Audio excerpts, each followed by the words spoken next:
have no life. In fact, during quarantine, I'm pretty sure a majority of us had no life. Socializing became obsolete, and entertainment platforms were the new widespread phenomenon. Yet whilst many of us spent our time on Netflix or TikTok, I spent my time reading religiously, to the point where I have read over 170 books in a span of less than 12 months. From romance novels with shirtless men on the covers to stories of death and war, quarantine opened my eyes to the long-forgotten art of literature.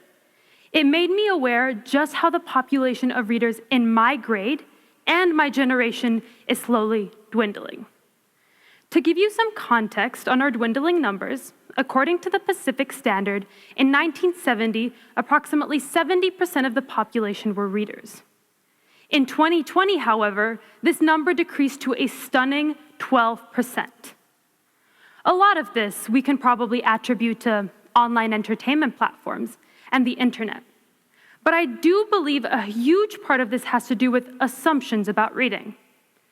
People tend to assume that in order to gain some sort of benefit or knowledge from reading, you must be reading books like Fahrenheit 451 or War and Peace. Or most recently, my research has shown me that Google assumes we should educate ourselves with books recommended by rich white CEO males who definitely understand the books my generation would enjoy. When Googling book recommendations, we see books recommended by Bill Gates and Warren Buffett. Barely any of these titles are even fiction. Now, not many people know this about me, but I am a hopeless romantic. As cliche as it is, I love to read about different depictions of love, from tragedies to happy endings in our world or in different ones. It is something I consider a guilty pleasure, though, because whenever I talk about it, people tend to grimace and laugh with a judgmental glint in their eye. In fact, people are so judgmental that a lot of my friends who are readers have two types of favorite books. The one they say, their quote-unquote smart person book, or the one that is actually true. We can pretend this isn't true, but have any of you seen the judgmental stares one gets when they're reading a hardcover book like this in public? I've got to admit, any woman who can take a book like that in public has guts. Why do you think we all own Kindles? Oftentimes in media, people call these fictional novels and romance stories badly written, smutty, predictable. And yes, sometimes that is true. But oftentimes, these fictional stories are free wells of knowledge, passion, and power. They teach us how to be better and more open-minded people.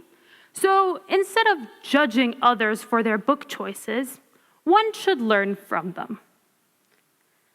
People in society are getting worse and worse at understanding and dealing with their emotions. Learning how to deal with your emotions is essential, especially for teenagers in this day and age now. When we read, we strengthen our dominant temporal lobe, which is connected to learning new languages, but also to processing your emotions. Reading can be a very rewarding activity for your cognitive skills and your emotional intelligence because you stimulate parts of the brains that you have to use for these activities during reading. Now, to give you an example of how this works, let's talk about a duology of books called Six of Crows by Leigh Bardugo. Not many of you probably know these books, but it's a very popular one in the book talk community. Also, very, very heartbreaking, so unless you enjoy your heart tearing into pieces, I wouldn't necessarily recommend it. These stories follow 6 very traumatized teenagers conduct an insane heist, all for their own nefarious purposes and plans. We as the reader ourselves use clues and context of what the characters are feeling in order to interpret what is going on. My point is, these skills that we use during reading are connected with something called theory of mind. During reading, a lot of the parts associated with theory of mind are activated. Thereby, the more you read, the more you strengthen these different muscles. So, There have been 5 studies done by a social psychologist, Emmanuel Castano, along with a PhD candidate, David Kidd. In these different studies, they took a varying number of participants and gave them different excerpts from different genres. There was literary fiction, genre fiction, nonfiction, or nothing at all. After these participants read the excerpts, they took a test to see their ability to measure their emotional skills and how they handle emotions in different scenarios.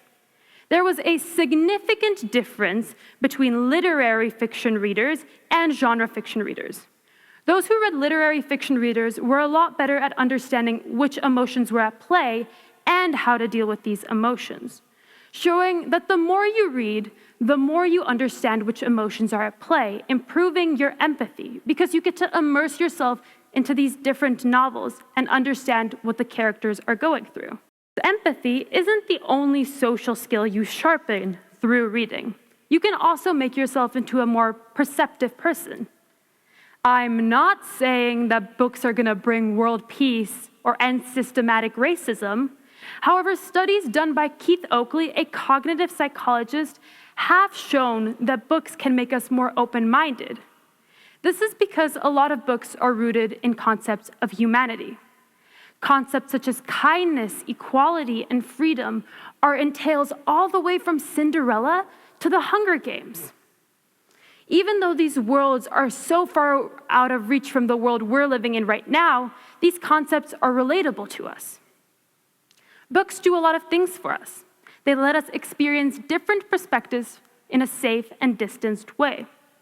This is a quote from William Chopik, a psychologist at the University of Michigan.